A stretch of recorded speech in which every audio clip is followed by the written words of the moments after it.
Hello, I'm Gareth Brooks. Welcome to the second edition of Funding Friday. So whilst I've been supporting sailing clubs with writing funding applications for around 15 years, this week I wanted to phone a friend and get some more expert advice on top tips for unlocking funding. So I'm joined by Graham Manchester, who is a professional bid writer. So Graham, how long have you been writing funding applications?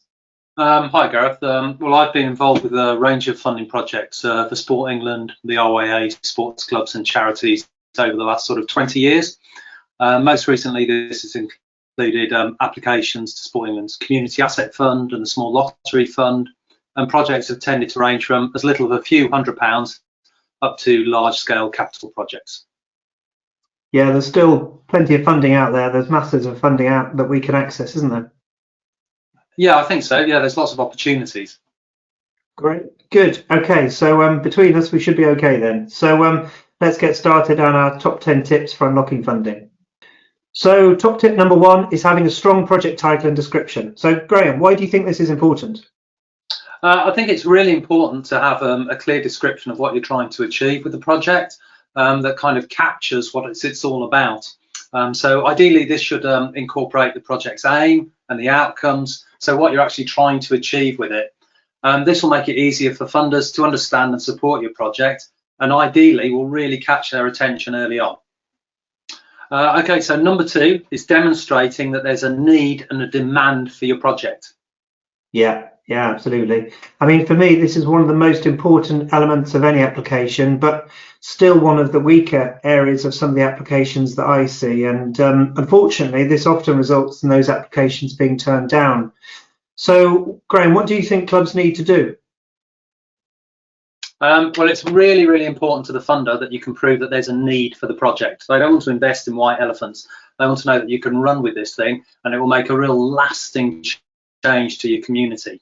So a strong application will detail the research that you've completed and will include information on the consultation with your key partners. So this could include your club membership. So you might have spoken to them through a club survey, whether you've got waiting lists and proving that you've got those waiting lists, and also if you've got courses and there's a demand for those courses as well.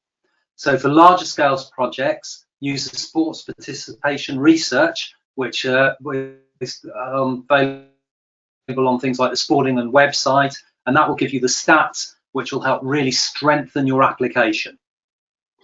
Yeah, absolutely. That makes sense to me. For me, I also think it's important where possible to consult with your local authority, because some of those have still got sports development departments, and your active partnership.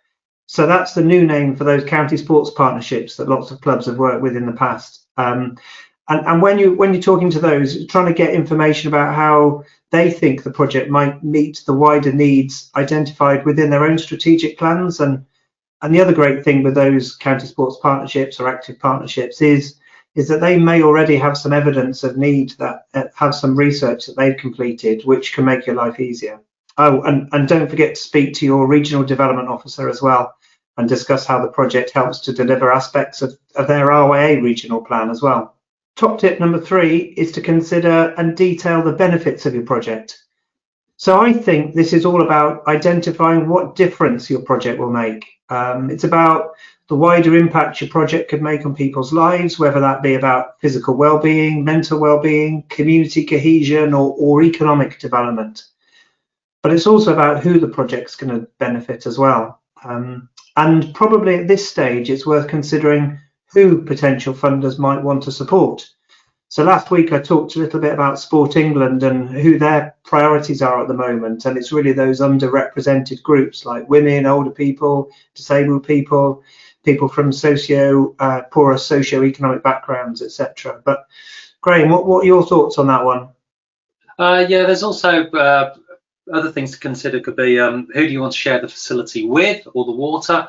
So if you can really throw the project out to the wider community and sports groups, it will really help strengthen that application. The more people who are involved with using the facility or getting involved in the project, and the RYA legal department has some really good advice on diversification and sharing of facilities and water from a legal aspect. Also, really think about how many participants are going to take part and how often they're going to take part. and the results are the benefits for them for taking part. So how it will change their behaviour. So really how you'll encourage people to come in and use the facility, but use the facility more often. And again, with regular participation being really important. And also they'll want to see that you can actually measure these results and that this project makes a real difference over the lifetime of the project with getting people involved on a regular basis. Yeah, you can't get away from that. It's really important these days to make sure everything's measurable, isn't it? So that's going to be key. So our next top tip is to write a project delivery plan.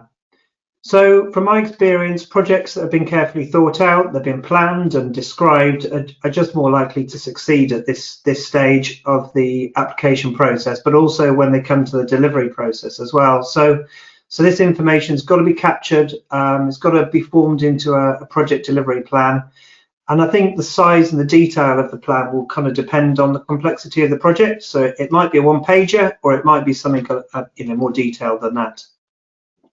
Yeah, and it's really important that this document should be linked to your club development plan and vice versa, and really focus on those outcomes. So make sure you keep it simple, it's straight to the point, and think about what can be achieved and measured during the lifetime of the project is key. So top tip number 5 is to appoint a project leader. So we know that managing at the creation, the writing of a funding application and the project itself is really important, and funders want to see that you've considered this carefully, and ideally have got a track record in this line of activity. Yeah, it's really important that you can get somebody who's really passionate about the project to pull it together, so they can get a range of people involved in the project, enthused, and also they can delegate tasks. And also that person's the main contact for the potential funder. It's hard to do a project alone. So I'm a real fan of clubs forming a small steering group to really assist in the writing of the application and making sure that you get all the information together. Top tip number 6 is to have a timetable. So what's this one all about?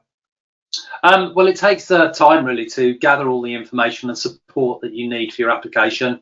So one important thing is to make a key, note down what the key dates are in terms of when you should submit the application, how long the application will take to process. And if the application is successful, you've got to remember that it can still take a long time. If you're talking about buying new boats, or if you're in terms of developing a facility, you'll have to apply for planning permission. So it's really important to have that timetable together.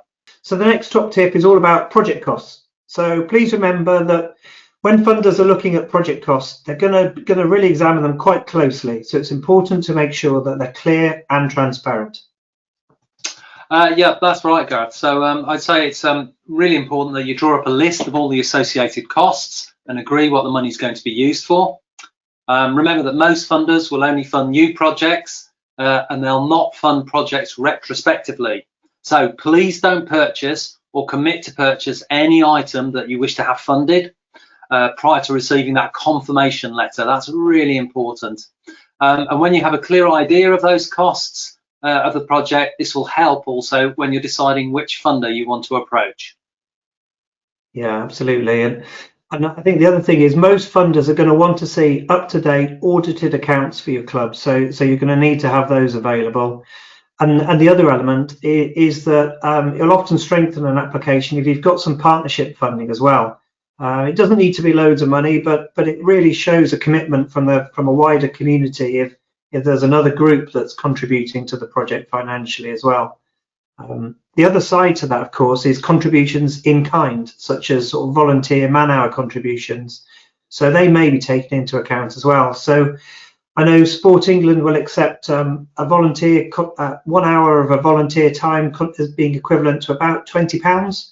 So, I mean, that quickly mounts up when we consider how many hours our volunteers put into our sailing clubs. So it's important to build those into the project as well, as it really shows, everything that the club's putting into an application. Top tip number 8 is constitutions, and this is the important legal bit. Yeah, so a constitution is really a set of rules detailing how a club's managed and how it's run. All RYA affiliated clubs will have a constitution, but it's important to make sure your constitution meets the requirements of the funders or the funders that you have in mind.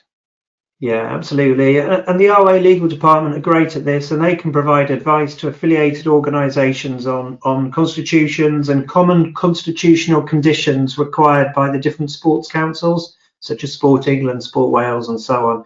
So if you have got any questions about that, contact legal@rya.org.uk and they'll be able to support you with this.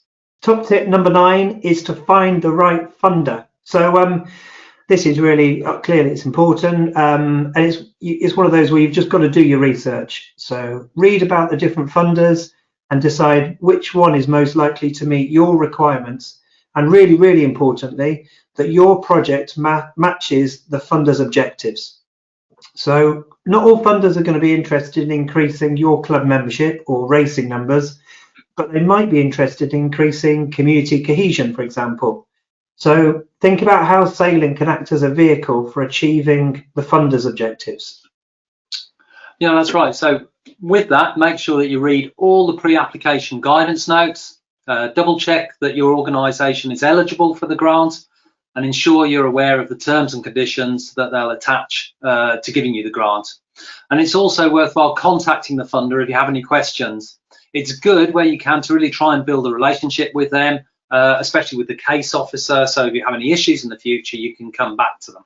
Finally, top tip number 10 when writing the application is to tell a good story, focus on the outcomes and keep them simple and straight to the point. And for me, always include how your project can meet their objectives. You know, they're giving you money so they can achieve their aims, their objectives. And it's really important not to swamp them with loads of unnecessary information. Don't forget, they're going to have thousands of applications to read. So making it easy to score your application highly will really, really help you in the long run. That said, do make sure you include any supporting statements that you may have got along the way, possibly from your RYA regional development officer, your active partnership or your local authority. And then we've got the obvious but really important stuff. Yeah, so these can include, well, the top 3 really. So ask someone else to read your bid before you submit it. And that really ensures that you're making sure that the information is clear and relevant. Then recheck all the figures that you've presented.